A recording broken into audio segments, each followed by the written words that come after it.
Okay, camera. Okay, that's working. Old iPad barely works, but oh well. So, as I mentioned before, I clean out the armory. Try not, no, I mean, not clean it out, I mean, trying to arrange things, right? You stay there, you go over there, video. Sorry, but trying to do a video, okay? Alright, so, going through the boxes, there's many things I forgot that I bought. Martini Henry's vintage rifles, like holy mac! I did not buy all this. What the heck? I forgot. I got actually stuff going back to when I was a kid that I bought on Gunbroker so many things in other places. It's kind of like what? Some I remember, some I don't. I got a huge collection, like crates. So I go through the crates and found these things, metal samples. Here's something here that feels like aluminium. I got destroyed, and I can't remember. I don't remember these actually. I think one is from when Jack Houck visited. There was a sample we found behind some equipment that was twisted up. I think this is it here. It's pretty big. A few other crazy things. This is all twisted up. I think that's the piece. I can't remember exactly, but it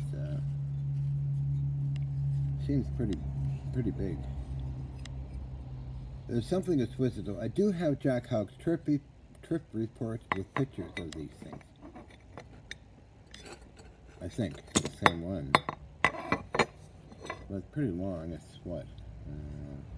Over a foot long.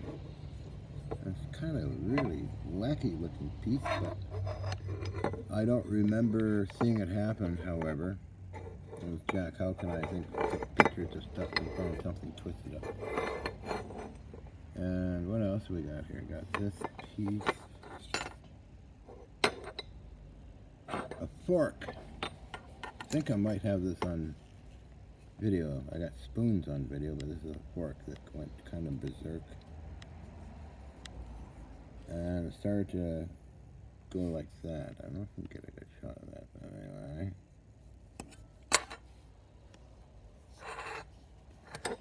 I might have that on video. I don't know. I got spoons on video that just bend on their own. Uploaded. That's weird, huh? Anyway, what else I got? Oh, wire? Yeah. This is like it blew apart. Kind of black and twisted up and melted. How many amps would it take to do that? I don't know. What? What else I got?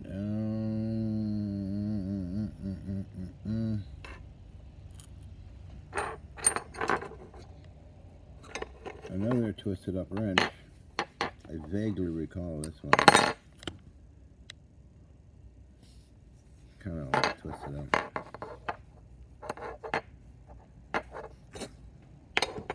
What else I got?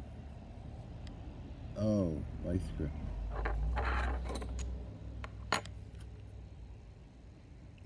Oh, okay. Not useful for anything, right?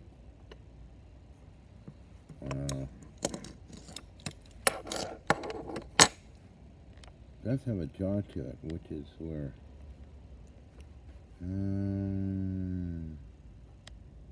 somewhere around. Oh, here it is. It's got this weird copper tone to it.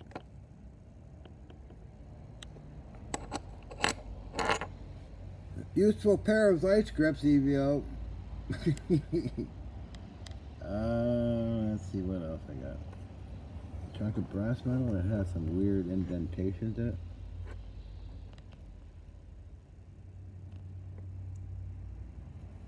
It's kind of strange, isn't it?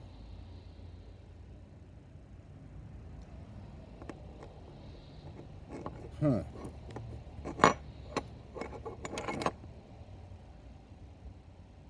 Nothing on the other side except some scrape marks or something. Okay. And this thing here.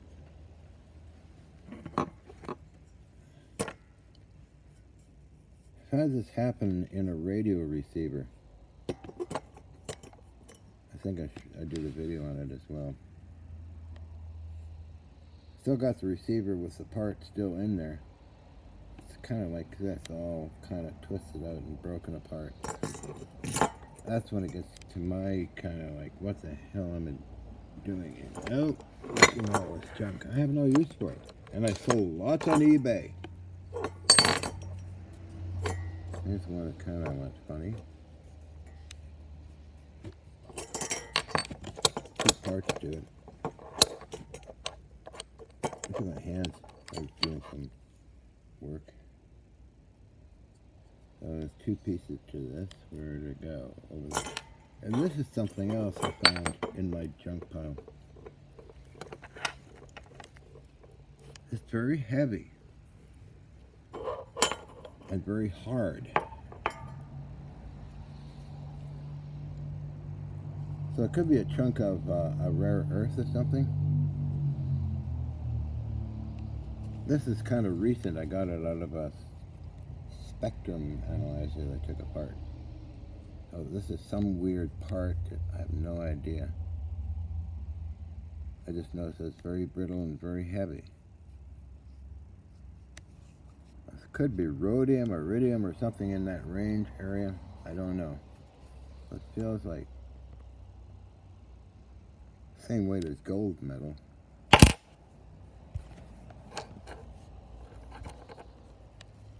So anyway, what I'm doing with all this is making a YouTube offer. You make the offer how much if you're interested. Somebody did buy a few I had. And somebody else wants to buy a load of stuff, so let me know. Make an offer. Good lordy. I have no use for it. What am I going to do with it? Show people it? I already showed a lot of people that. I sold hundreds on eBay, maybe 100 or more, but all good feedback. Check my feedback on eBay. John K. Hutchison. Ooh, that looks wicked. Wow.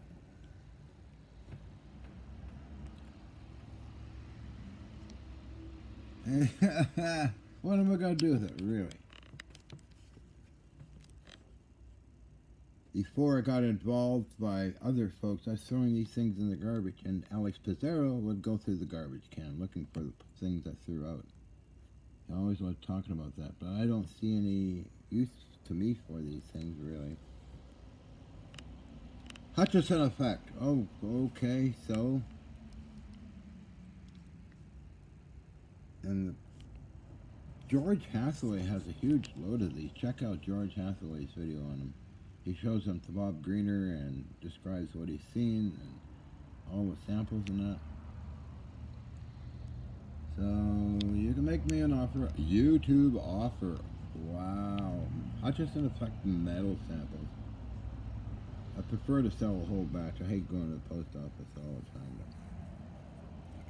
time. Actually, the gentleman in Scotland, I think he sent over somebody to get them all.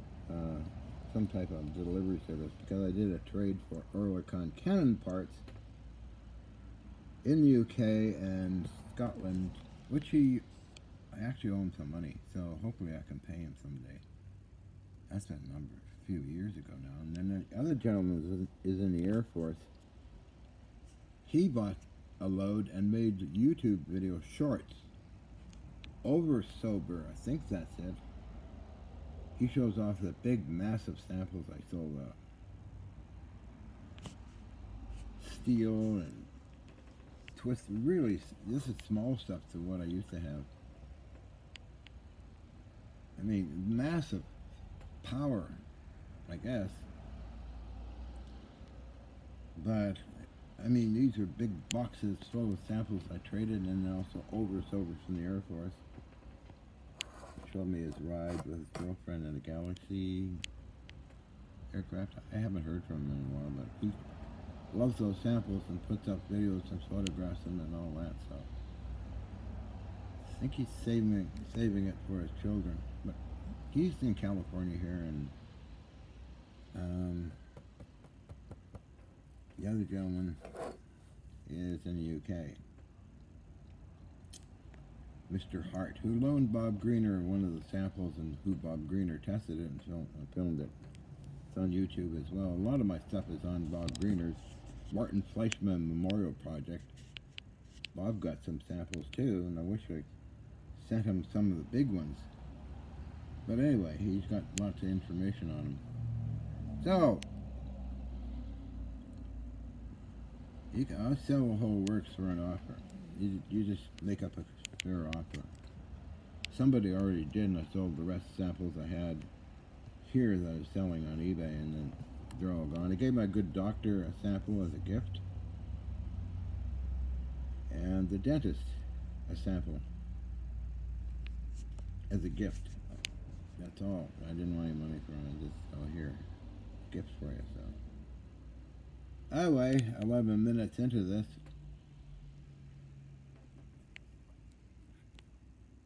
This lighting helps too, I think, doesn't it? And anyway, it's pretty big, I guess. Getting it.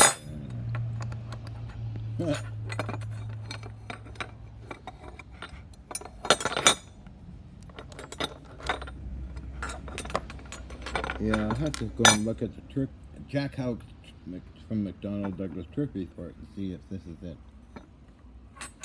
I just don't remember. It was very busy 2 days we had together filming and doing stuff, so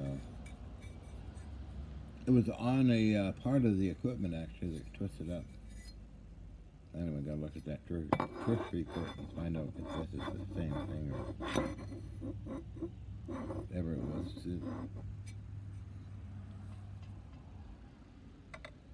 Yes, I don't know about the Spencer rifle, if the HFX hit that thing. Normally I kept those things far away as I could in crates wrapped up with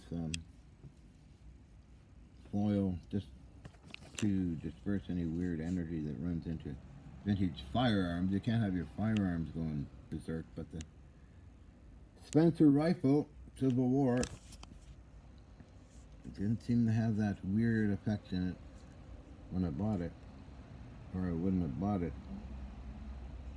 In Canada, RCMP officer. Not Norman McFarlane, but his friend.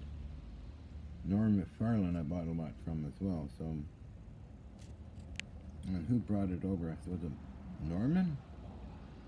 Norm McFarlane brought it over on behalf of the other officer? I don't know. I forget how much he even paid for it. I know for a Montana-made Sharps rifle, I know I paid $6,000 for that. A lot of money from Japan and other people. But now I'm just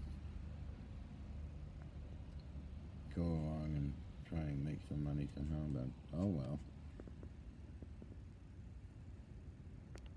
That's that weird dark area there. I don't know.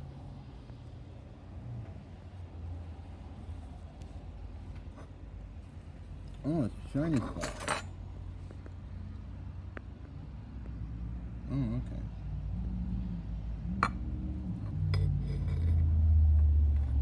That would make a good showpiece or something, I suppose. It's kind of bright, isn't it? Had to wipe off all the Vaseline and stuff oil. Because I always keep firearms well greased. The Vaseline. But anyway, yeah, I was quite surprised to go through these crates. I kept them wrapped up in plastic as well, so opening these things up, holy mackerel, Martini Henry's rare and other rare rifles, Snyder Enfields, and one-of-a-kind gun things, prototypes. I think I have 17th century, 16th century massive rifle muzzleloader, but I vaguely recall getting that. It's huge. And all those pistols with original price tag still on them from the 60s and 70s. Tom Bongellis, I go there all the time. You buy them, look at them, oh, put it in the box. What are you going to do with it? So anyway, my collecting habits, I guess. Super hoarder. There we go. All this stuff will be working soon. Might be making more samples with all this stuff. Once you get all the high voltage and electrostatics wired up and other stuff, well, light really is a lot better than another light. Yeah. Modulators and receivers. The modulator is going to be very handy. Picks up quite a whopping weird voltage range and frequencies and stuff. Generator over there. That's going to help with heavy amps when I do these spark stuff, ball lightning stuff I used to do.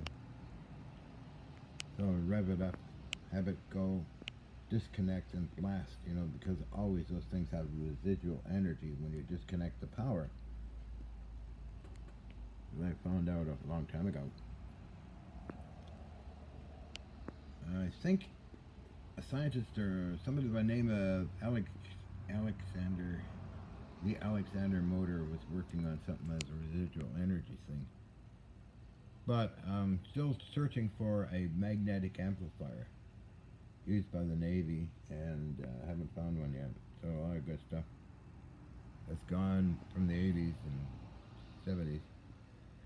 Had a good setup in 94 to 2009. Did a lot of stuff with that. Yeah, there's samples I got from there too. And it's all on video as well, which I hope someday Nancy will upload all that stuff. It's a massive amount of documentation and videos showing these weird effects and things blowing up. If only she would be inspired to upload it. Plus all the documents that go with it, like thousands of documents. But anyway, talking now, what, 18 minutes on this stuff? I don't recall that blowing up wire unless I was doing something forceful. Which I was doing a lot of, but I don't know where this thing came from. Why it'd be following me around? Well, the gun cases follow me around all over the place. I guess that's what it's about.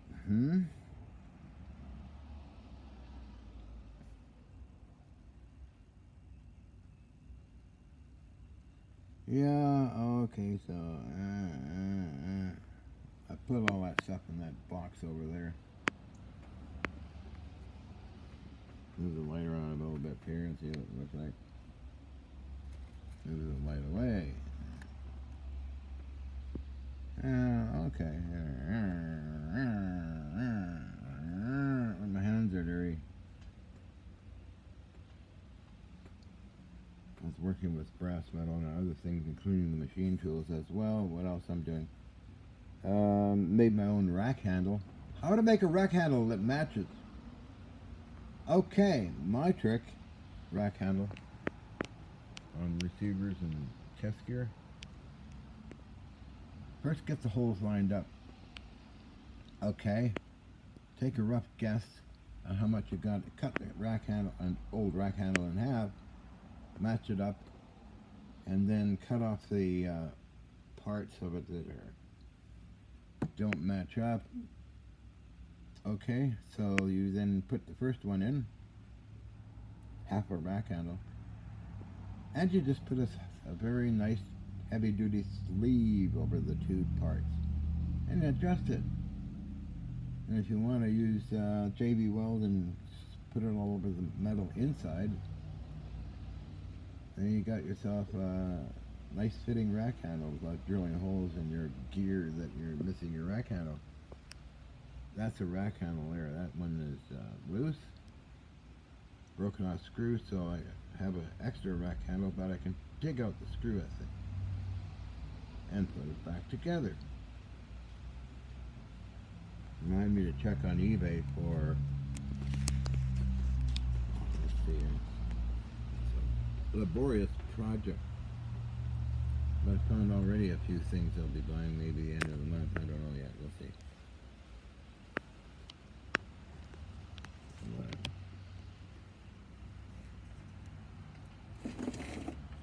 I want to see what that tag says.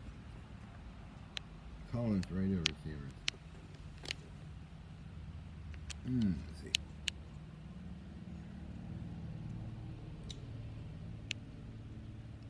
Things are built like incredible. Wow.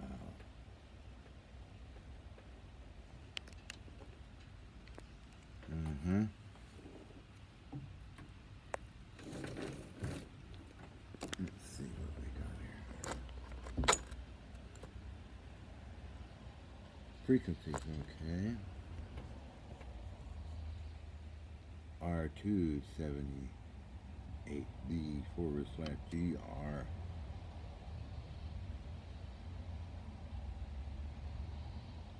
General Motors Corp. How cool is that?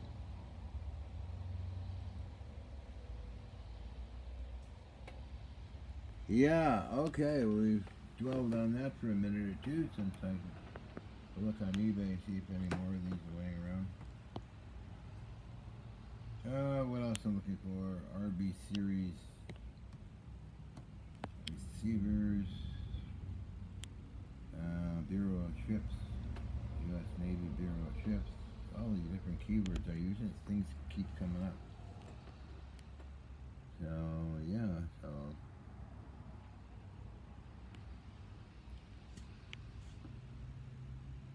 Oh yeah, you see the diagram a lot better with the light. That's actually the circuit diagram on the side. Put right in the side piece there, so.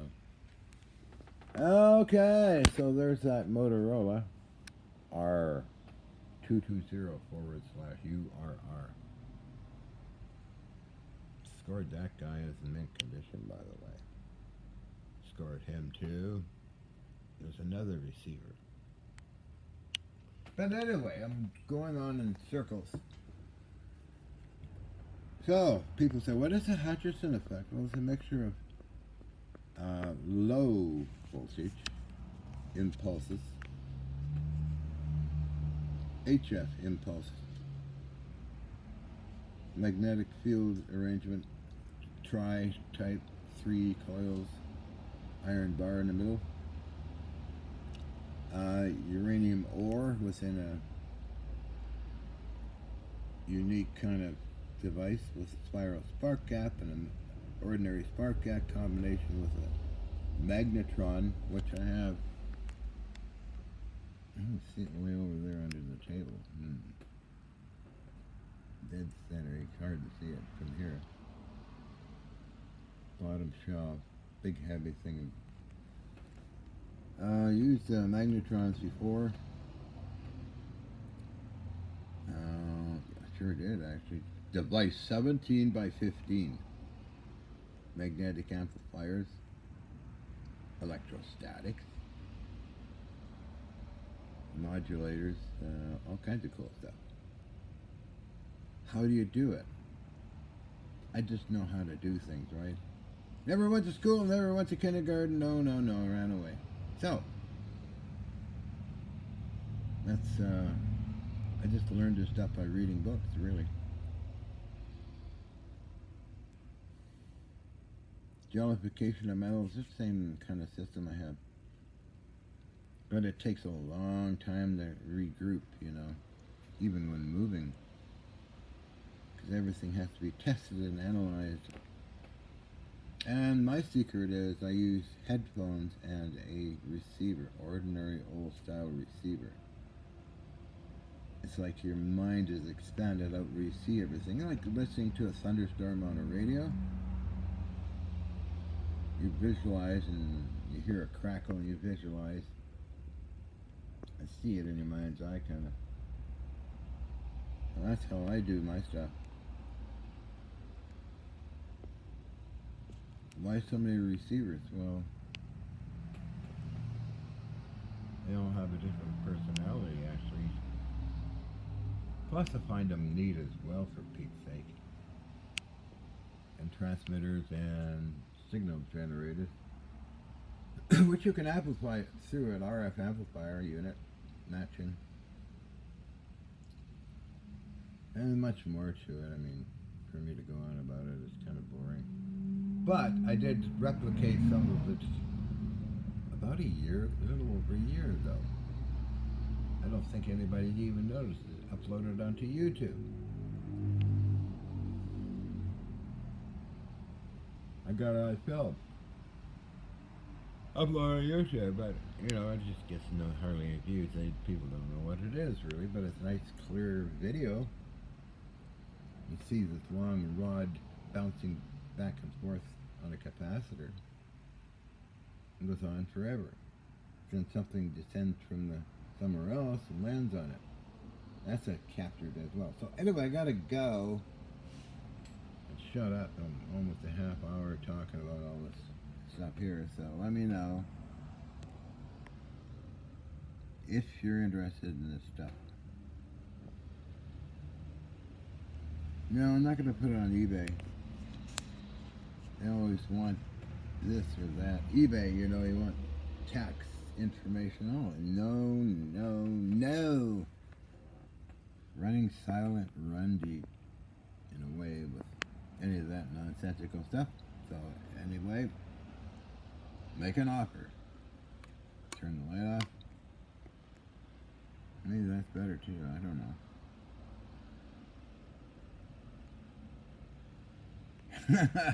That's kind of shiny.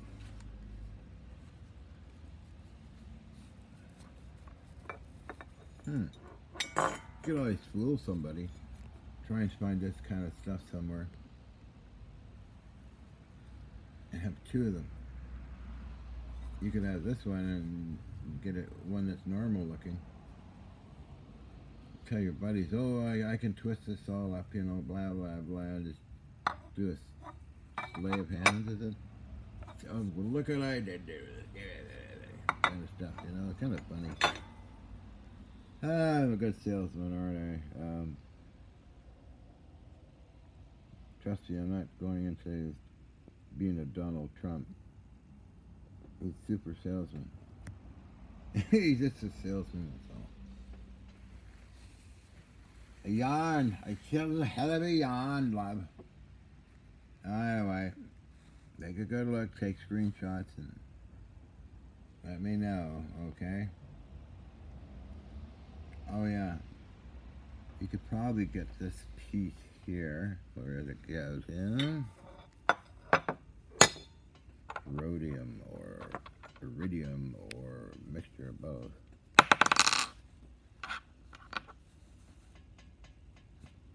Very heavy. It's very brittle. Color is kind of like that, so maybe somebody knows what it is. That'd be cool. Alright, I'm gonna go because it's almost a half hour going on here. I'm a half hour here. Oh, John, you're selling your metal samples again? Yes, Carlotta. You want to buy them? Oh, no. Oh, no, I got no money. Oh, Carla, stop it. You're getting paid on royalties for your commercials. I am? Yeah. Have you seen your doctor lately? No. I like to get an examination. You want to get an examination? Yeah. Wink, wink. Oh, Carla, you're such a slut. I know. I know. Yeah, the EVO. Carla's voice woke up here or what? Hi, EVO. He's Carla. EVO is saying my daddy's gone bonkers. Oh, EVO, I got Yeah, well, let's see. ABL. He gets wet so many times a day in this god-awful rain. He loves being dried up. And a right button nose. He just loves hanging around like this, you know. When I dry him up with a towel or paper, he just falls asleep in my arms. What a character. I do love animals. The ravens are out there today talking. Oh, well, I think I talked about ravens and bears and other things before, and crows. I had a crow land on my shoulder when I was going to the garbage dump. I think he was very tired and very old. I found a shoebox in this pile of junk, put some cloth in it that was laying around, and made him a bed and put him on the top of the entrance office. And he was up there, laying up there, so we went on searching for junk. The bears come after the staff go and have their dinner. That's 10 to 15 bears, black bears only. We're totally surrounded by bears. I wish I had a camera back then, but I didn't, okay?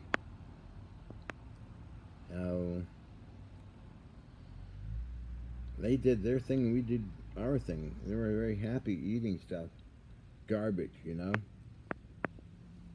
And, yeah, they were very happy. Never any incidents. So, anyway. Shut up, John. Shut up, John. It's 32 minutes now. 51 seconds. Okay, I'll shut up.